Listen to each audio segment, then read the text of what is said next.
이번에 보실 제품은요, 오키드 시드에서 만든 7분의 1 스케일 샤이닝 윈드의 시나 카논이라는 제품이 되겠습니다. 토니 씨 그림으로 만들어진 캐릭터라서 제가 되게 오래전부터 가지고 싶었던 제품인데 2018년도에 나왔던 제품이더라고요. 물론 중간에 뭐 재판이 있을 수도 있는데 제품을 파는 쇼핑몰도 거의 없고 가격은 현재 12만 8천 원 정도에 팔고 있거든요. 근데 저는 이 제품을 번개장터에서 3만 원대 후반에 구입을 했습니다. 제가 이 제품의 매력을 느낀 이유는 여성이 조실하지 못하게 쩍벌 자세를 하고 있어가지고 이 중요 부위가 보일 듯 말 듯한 이런 아슬아슬한 포즈를 취하고 있어서 요즘이야 뭐 성인 피규어가 워낙 흔해져가지고 저런 정도의 그 연출은 뭐 그렇게 크게 와닿지는 않으실 수도 있지만 네, 아무튼 여기 박스 뒷면에 이렇게 원작 일러가 들어가 있고 여기 15세 이상가라고 박스에 프린팅이 되어 있습니다. 네, 그리고 이 제품은 한번 전시했다가 재포장한 중고 제품이기 때문에 박스의 상태가 굉장히 노후화됐다는 것을 알 수가 있어요. 자, 박스의 윗면은 이렇게 생겼고요. 그 다음에 밑면은 아무것도 없습니다. 자, 여기 지금 테이프로 7,800엔이라고 붙어 있는데, 그냥 요즘 환율로 계산하면 한 7만 원대 정도 되겠네요. 블리스터를 꺼낸 모습이 되겠고요. 이렇게 설명서가 있는데, 이거는 동그라미고 이거는 X라고 써 있거든요. 무슨 내용인지 잘 모르겠어요. 캐릭터가 처음부터 이렇게 의자 위에 올라가 있는 그런 모습을 취하고 있는데, 물론 그 둘 사이에는 약간의 공간이 떨어져 있습니다. 왜냐하면 색상이 다르면은 제품이 배송 중에도 서로 마찰이 일어나서 그 이염 문제가 생길 수 있기 때문에 저렇게 포장을 한 것이죠. 그리고 이 제품은 오키드 시드면 그래도 그렇게 못 만드는 회사는 아니기 때문에 그동안 제가 구입했던 오키드 시드 제품들은 다 만족스러웠거든요.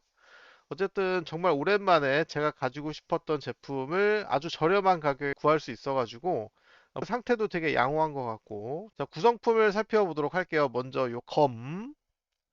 샤이닝 윈드가 원래는 게임이거든요. 근데 이 게임이 나중에 이제 애니메이션화 돼가지고 아마 보통은 이제 게임보다는 애니메이션으로 방영됐을 때 더 많은 시청자가 작품을 접하기 때문에 이제 그거에 따라서 이제 피규어가 같이 발매가 되는 경우가 있죠. 요 암석같이 생긴 요 받침대는 겉으로 볼 때는 되게 무거운 돌덩이처럼 생겼는데 속이 비어있는 아주 가벼운 소재가 되겠습니다. 자, 그리고 우리 피규어 본체를 볼 것 같으면 원래는 비닐에 쌓여 있었겠죠. 근데 이제 중고로 샀기 때문에 그런 것들은 다 없어졌고, 만 이제 블리스터에 잘 담겨서 왔어요. 사실 오랜 세월에도 불구하고 제품의 상태가 깔끔합니다. 물론 먼지 같은 게 아예 없을 수는 없는데 물티슈로 닦으면 되긴 하니까요. 제가 실눈으로 볼 때는 몰랐는데 지금 카메라로 찍은 영상으로 보니까는 엉덩이 아래 뭐 허벅지 쪽에 약간 좀 먼지 같은 게 보이긴 해요. 그리고 치마가 살짝 덜렁거려서 아 이게 상체 하체가 분리가 되겠구나 싶어가지고 분리를 시켜봤습니다. 이 분리 기능은 왜 넣어놨을까요? 치마는 일단 이렇게 생겼고 시원하게 여름을 보내라고 속옷바람에 전시를 할 수도 있게 의도를 하지 않았을까? 이런 생각을 해봅니다. 자세가 아주 묘해가지고 저 중요 부위가 어떤 식으로 되었을지 되게 궁금했는데 막상 꺼내보니까 별거 아니네요. 받침대만 먼저 보겠습니다. 아래로 이렇게 비스듬히 되어 있어가지고 혹시 캐릭터가 미끄러지지 않을까 좀 걱정을 했는데 엉덩이가 들어가는 부분이 움푹 파여 있고 중간에 또 그 캐릭터의 발이 한번 마찰을 일으켜 주기 때문에 다행히 미끄러지지는 않습니다. 이런 제품은 잘못 설계하면은 캐릭터가 고정이 안 되고 계속해서 미끄러지는 문제가 생길 수 있죠. 그러면 아주 최악인데, 자, 그리고 여기 요 등받이 판이라고 해야 될까요? 요거는 아마 시계의 일부였던 것으로 보여지는데, 아주 우리나라의 그 유명한 해시계가 연상이 되죠. 요거는 이렇게 조립이 되는 형태인 줄 알았더니 아예 처음부터 이렇게 붙어 있습니다. 본체를 안정적으로 잘 배치를 시켰고요. 요 검은 박스에 나와 있는 사진을 보면서 각도를 잘 맞춰서 손 뒤쪽에다가 이렇게 배치를 했어요. 여기 그 받침대 약간 이렇게 움푹 파인 부분에 대충 이렇게 걸쳐 놓으면 됩니다. 이게 고정이 아니고요. 그러니까 캐릭터도 원래는 고정이 아니고 검도 원래 고정이 아닙니다. 그런데도 신기하게 이 비탈면에 잘 앉아 있어요. 그리고 이 캐릭터의 그 가느다란 다리와 5번이 삭스도 당시에도 그렇고 지금도 굉장히 모해한 요소라고 볼 수 있겠죠. 이렇게 오래된 제품을 지금까지도 소장하시고 계시거나 리뷰하는 사람은 매우 드물지 않을까 그렇게 예상을 합니다. 요즘 토니 씨 그림으로 만들어진 캐릭터를 많이 보기가 어려워서 좀 아쉬워요. 근접 상태에서도 회전을 시켜 보도록 하겠습니다.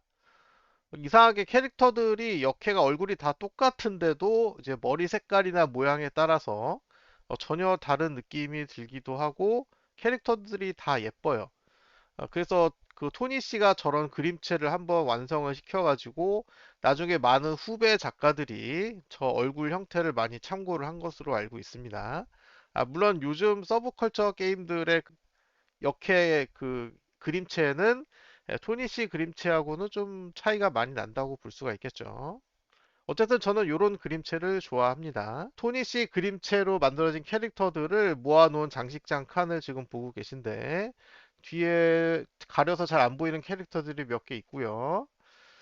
얘가 다리를 앞으로 좀 뻗고 있어가지고 제법 공간을 차지합니다. 그래서 좀 깊숙하게 넣어봤고요. 얘도 아마 샤이닝 윈드 시리즈에 나왔던 브란네주라는 캐릭터로 알고 있는데 얘가 좀 끈끈하더라고요. 이 제품도 이제 중고로 파시는 분이 이 받침대 일부가 좀 끈끈하다라고 미리 말씀을 해주셔가지고 근데 그게 굉장히 신경 쓰이는 정도는 아니었거든요. 근데 얘를 이제 배치를 하다 보니까 얘를 이제 옮겨야 돼서 이렇게 옆으로 옮기다 보니까 이 다리 부분이 상당히 끈끈하다라는 것을 알 수가 있었어요. 모든 PVC 피규어가 다 그런 건 아니고 일부 제품이 이제 시간이 가면은 그 피규어 내부에서 이제 끈끈한 물질이 밖으로 나오는 경우가 있거든요. 가소제라고 그러는데 이거는 제가 물티슈로 이렇게 잘 닦아봤지만 어차피 안에서 계속 밖으로 나오기 때문에 오래 못 갑니다. 여기에다가 또 이제 먼지가 달라붙기 시작하면은 문제가 될 수 있죠. 저도 끈끈함이 너무 심한 제품은 두세 개 정도 버렸거든요. 비눗물에 담가보기도 하고 뭐 여러 번 물티슈로 닦고 해도 소용이 없더라고요. 어쨌든 이 제품도 끈끈함이 완전히 없지는 않으나 비교적 양호한 상태이기 때문에 어쨌든 잘 전시를 하도록 하겠고요. 저는 이 제품의 점수를 100점 만점에 99점을 주도록 하겠습니다. 끈적임이나 박스 상태 이런 걸 고려하면은 절대 나올 수 없는 점수긴 한데 가지고 싶었던 희귀한 제품이고 그렇기 때문에 가산점을 많이 부여를 했습니다. 구독, 좋아요 부탁드리고 시청해 주셔서 감사합니다.